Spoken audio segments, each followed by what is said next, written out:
تو را دارم چه غم دارم ابوالفضل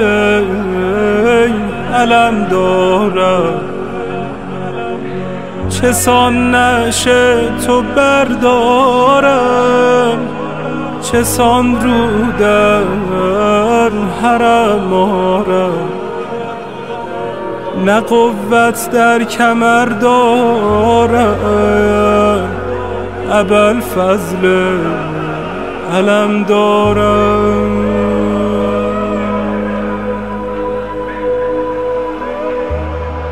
نگهبان حرم عباس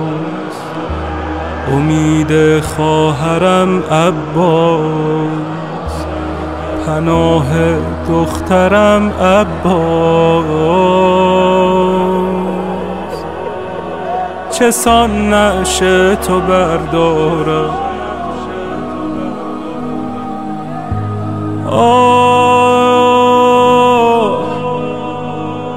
بیا برگرد خیمه ای که سکارم منو تنها نگذار ای علم دارم بیا برگرد خیمه ای که سکارم منو تنها نگذار ای علم دارم منو تنها نگذار ای علم دارم ای علم دارم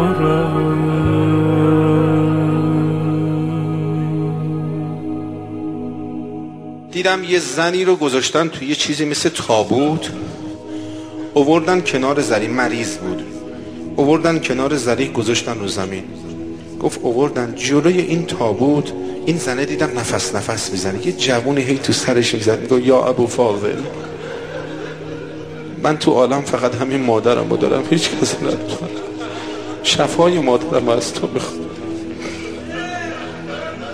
خودشم نشسته بود یه وقت دیدم نفس این زن به شماره افتاد به خرخر افتاد این جوونه بلند شد وایساد گفت یا ابوالفاضل مادرم داره از دستم میره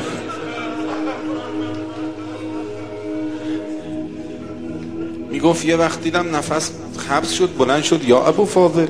مادرمو شفا بده به خدا اگه شفا ندی عباس بلند میشم میرم نجف شکایت تو به بابات علی میکن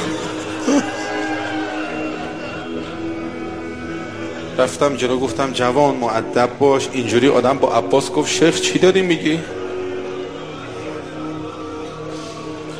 نفس این زن تو سینش بند شد